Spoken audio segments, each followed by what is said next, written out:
சுனிலுக்கு இன்னைக்கு கல்யாணம். காலையிலேருந்து நலுங்கு வைக்கிறாங்க. சுனில் ரொம்ப சந்தோஷமா இருக்கா. ஏன்னா அவன் மனசுக்கு பிடிச்ச பொண்ணை கல்யாணம் பண்ணிக்க போறா. 3 வருஷமா ராதிகாவும் சுனிலும் ரிலேஷன்ஷிப்ல இருக்காங்க. இன்னைக்கு அவங்க 2 பேரும் கல்யாணம் பண்ண போறாங்க. எல்லாரும் சந்தோஷமா இருக்காங்க. ஆனா சுனில் அம்மா மஞ்சு மூஞ்ச தூக்கி வச்சிருக்காங்க. காலையில இருந்தா ஹல்திக்கு எல்லாரும் ப்ரிப்பேர் பண்றாங்க. அட கல்யாணம் தானே நடக்குது, அதுக்கு எதுக்கு எல்லாரும் தலைகீழா நிக்கிறீங்க? சுனில் கல்யாணம் பண்ணணும்னு பேசினப்போ மஞ்சு என்ன சொன்னாங்கன்னா, சரி நீ பெரியவனாயிட்ட, யாரு ஆசைப்படுறியோ கல்யாணம் பண்ணிக்க. சரிம்மா, நான் ராதிகாக்கு நல்ல விஷயத்த சொல்றேன், நீ ஏற்பாட்ட ஆரம்பி. என்ன பண்ணணும் உனக்கு? அந்த பொண்ணை கூட்டிட்டு வா, கோயில வச்சு கல்யாணம் பண்ற. என்னம்மா, கோயில் எதுக்கு கல்யாணம் பண்ணணும்? ராதிகாவோடைய வீடு நல்லா தானே இருக்கு. சுனில் அப்பா ஹரிஹரன் என்ன சொன்னாருன்னா, ஆஹா, இன்னைக்கு பிறந்த பொண்ணு அவ ஆசைக்கு ஏத்த மாதிரி பண்ணணுமா? நீ என்னுடைய ஒரே பையன், உனக்கு தாம் தூம்னு கல்யாணம் பண்ணணும். கோயில்ல கெயில்ல கல்யாணம் பண்ண வேண்டிய அவசியமே இல்ல. அதை கேட்டு சுனில் சந்தோஷப்பட்டு அங்கிருந்து கிளம்பிட்டா. மஞ்சு கணவர் மேல கோவப்பட்டாங்க. ஓ அப்படியா, கோயில்ல கல்யாணம் பண்ண அவசியம் இல்ல, ஹல்தி ஃபங்க்ஷன் நடந்ததும் தடபுடலா கல்யாணம் பண்றீங்களா? என்ன இதுக்காக கோயில்ல கல்யாணம் பண்ணிக்கிட்டீங்க? எனக்கும் ஹல்தி ஃபங்க்ஷன் பிடிக்கும்தா. அட மஞ்சு, நான் சொல்றத கொஞ்சம் கேளு. உன்னோட வீட்டாளுங்க அந்த கல்யாணத்துக்கு வருவாங்க, அதனாலதான் கல்யாணத்தை கோயில்ல பண்ண வேண்டான்னு சொல்லுறேன். ஆமா, அப்போ நான் பல தடவை சொன்னேன் எனக்கும் ஹல்தி ஃபங்க்ஷன் பிடிக்கும்னு. நீங்க தான் அவசரமா கல்யாணம் பண்ணீங்க. நான் சொல்றத கேட்கவே இல்ல. என் கனவு அப்படியே கனவாயிடுச்சு. இப்போ இதெல்லாம் பெரிய விஷயமா பேசாத மஞ்சு, நமக்கு வயசாயிடுச்சு. நீ எதுக்கு இந்த மாதிரி எல்லாம் பேசிக்கிட்டு இருக்க? அதுக்கப்புறம் சுனிலோட கல்யாணம் நடந்தது. ராதிகா வீட்டுக்கு வந்தா. ராதிகா மாமனார் கால்ல விழுந்து ஆசீர்வாதம் வாங்கினா. ஆசீர்வாதம் பண்ணுங்க. நல்லா இரு மருமகளே. வணக்கம்மா. ராதிகா மஞ்சு கிட்ட ஆசீர்வாதம் வாங்கினா. ஆனா அவங்க எதுவுமே சொல்ல. அம்மா, ராதிகா உங்ககிட்ட ஆசீர்வாதம் கேக்குறா. சரி, அதுக்கு நான் என்ன பண்ணட்டும்? நீங்க ஆசீர்வாதம் பண்ணணும் இல்லையா? தேவையில்லாத விஷயத்தெல்லாம் நான் செய்யறதில்ல, புரிஞ்சுதா? இங்க பாருமா, நீ கிச்சனுக்கு போய் வேலைய பாரு. முதல் நாளே மாமியார் பேசுறத கேட்டு ராதிகா பயந்துட்டா.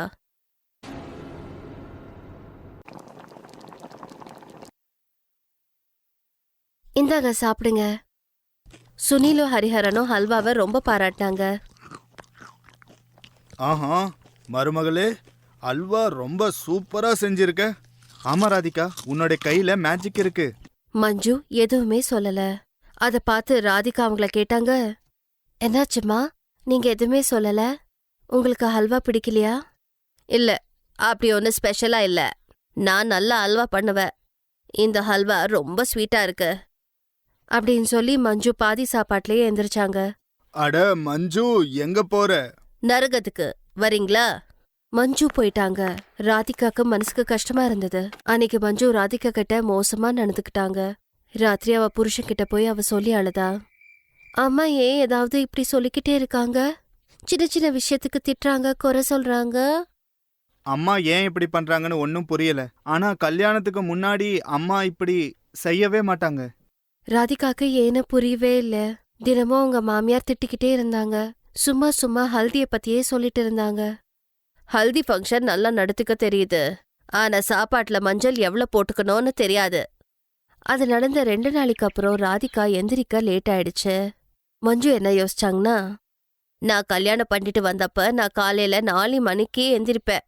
இந்த மகாராணி இன்னும் தூங்குறா.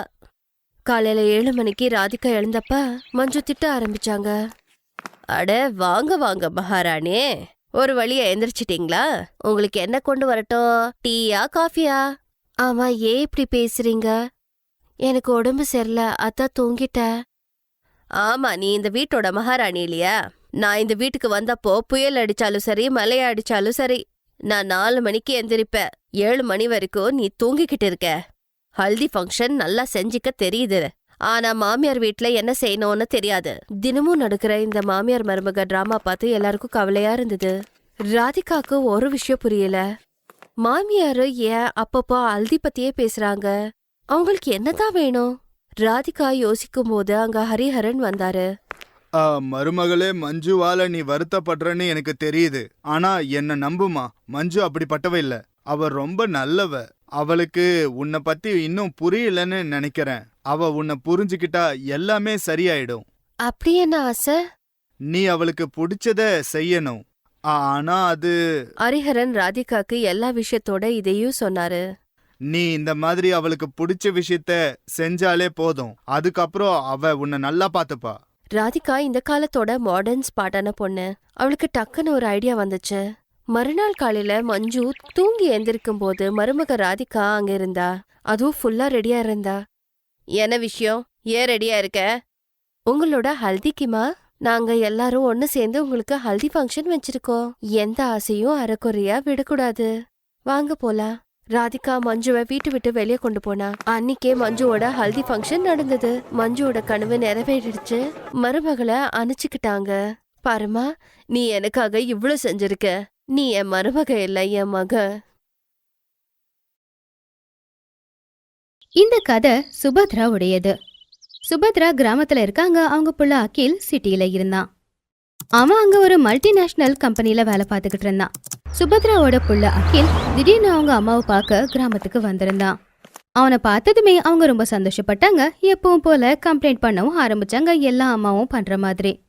என்னடா முகம் எல்லாம் இவ்ளோ வாடி போயிருக்கு, ஏண்டா இவ்ளோ ஒல்லி ஆயிட்ட, டைமுக்கு சரியா சாப்பாடு சாப்பிட்றியா இல்லையா, அவங்கெல்லாம் உன்கிட்ட நிறைய வேலை செஞ்சுக்கிறாங்களா? அட அம்மா, நான் எங்கம்மா இழைச்சு போனேன்? அது என்னன்னு தெரியல, தன்னோட மக எல்லா அம்மாவுக்கு இழைச்ச மாதிரி தெரியுறா.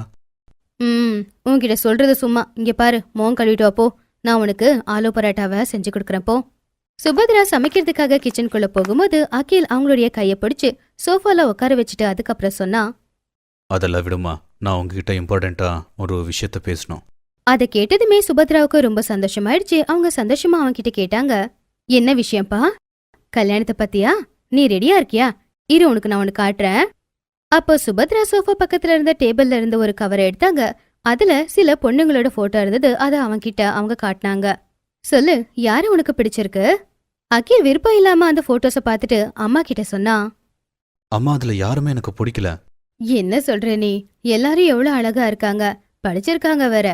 அப்போ அகில் ஒன்னு சொன்னா. அதை கேட்டதும் அம்மாவோட முகத்துல சந்தோஷம் இருந்துச்சு. என்ன, உண்மையாவா? உனக்கு ஒரு பொண்ண பிடிச்சிருக்கா? அட, அந்த பொண்ணோட பேரு என்ன, எங்க இருக்கா, எப்ப வருவா? அட அம்மா, ஒரு அடியா இவ்ளோ கேட்டா?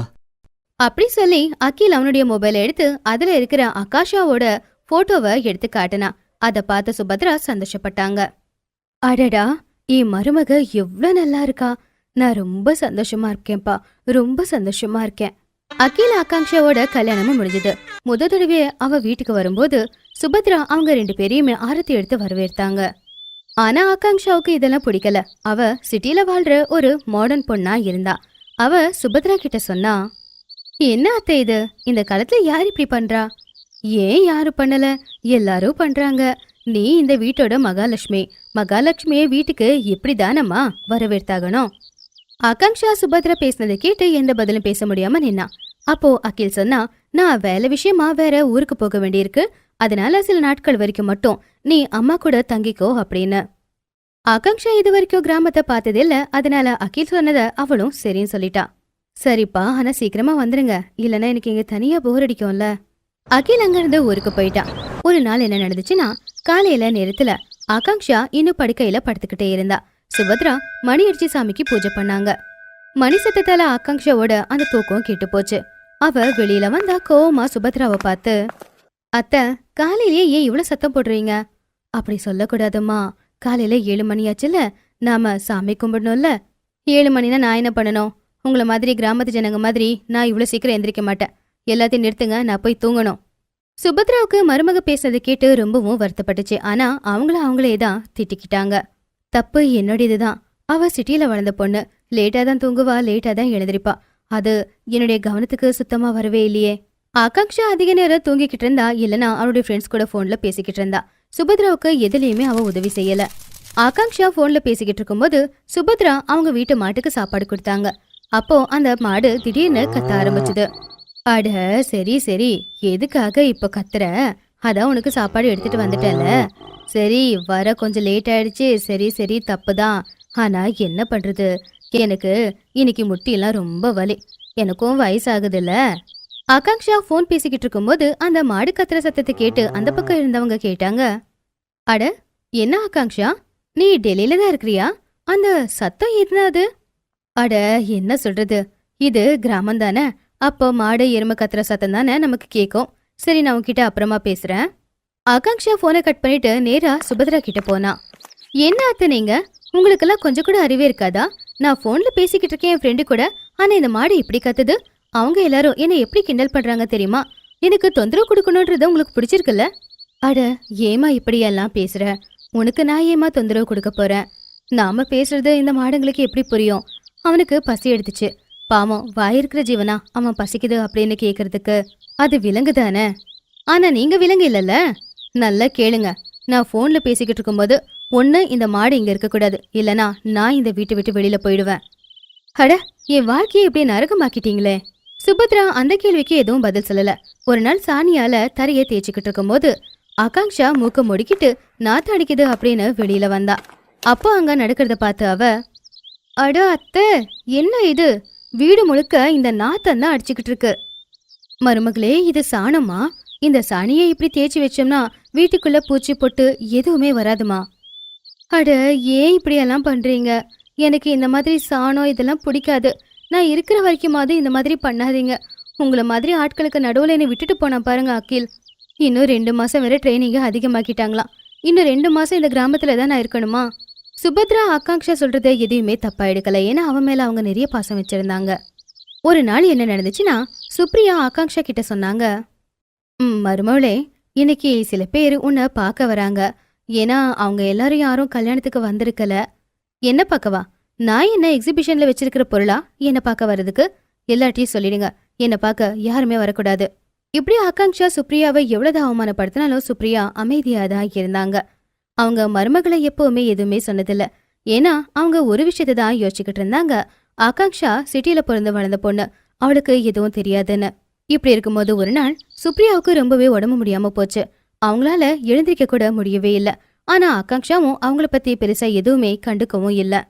ஒரு நாள் ஆகாங்ஷா அவங்க வீட்டு மொட்டை மாடியில நின்னுக்கிட்டு ஃப்ரெண்ட்ஸ் கூட பேசிக்கிட்டு இருந்தா. ஃப்ரெண்ட்ஸ் கூட பேசிட்டு அவ அப்பதான் காலை கட் பண்ணா.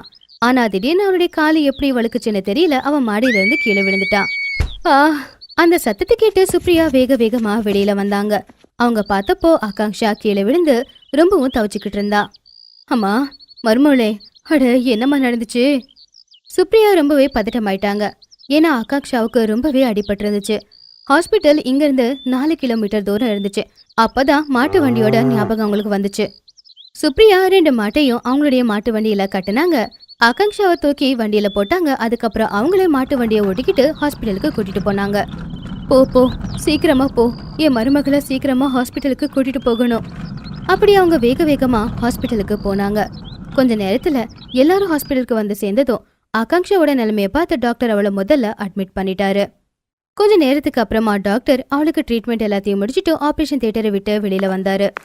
இனிமே ஒரு பிரச்சனையும் இல்ல. நீங்க கூட்டிட்டு வரதுக்கு கொஞ்சம் நேரம் ஆயிருந்தாலும் கூட என்ன வேணாலும் நடந்திருக்கும்.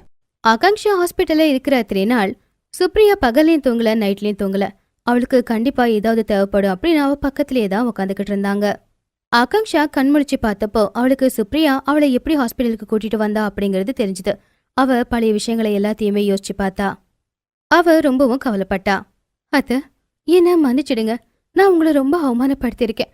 ஆனா நீங்க எனக்கு என்ன பண்ணல அப்படிங்கறதே சொல்ல முடியாது. ஏன்னா நீங்க எனக்கு எல்லாத்தையும் பண்ணிருக்கீங்க. அட, மன்னிப்பு கேட்கிற அளவுக்கு எந்த தப்பும் பண்ணலமா. நீ இப்ப நல்லா இருக்க, எனக்கு அதுவே ரொம்ப பெரிய விஷயம். ஆகாங்ஷாவுக்கு இப்ப அந்த மாட்டோட கத்துற சத்தம் கேட்டுச்சு. அவ அந்த சத்தத்தை கேட்டுக்கிட்டு இருந்தா. அப்போ, உனக்கு தெரியுமா, உனக்கு உடம்பு சரியில்லைன்னு என்னுடைய 2 மாடுங்களும் பட்னியாவே இருக்கு. 2 நாளா அவங்க 2 பேரும் இங்கதான் இருக்காங்க. அந்த வண்டியில மட்டும் உன்னை கூட்டிட்டு வரலன்னா அப்புறம் உனக்கு என்ன ஆயிருக்கும்னே சொல்ல முடியாதாமா. சுப்ரியா சொன்னதை கேட்டு ஆகாங்ஷாவோட கண்ணுல இருந்து கண்ணீர் வடிஞ்சு ஓடிக்கிட்டு இருந்துச்சு. அவ உடனே ஹாஸ்பிட்டலை விட்டு வெளியில வந்தா. அந்த மாடுங்களை கட்டிப்பிடிச்சு மன்னிப்பு கேட்டா. ஆகாங்ஷா முழுசாவே மாறிட்டா. அவளுக்கு கிராமமும் பிடிச்சு போச்சு. அதே மாதிரி சுப்ரியா அவளுக்கு உயிருக்கு உயிரா ஆயிட்டா. Thanks for watching.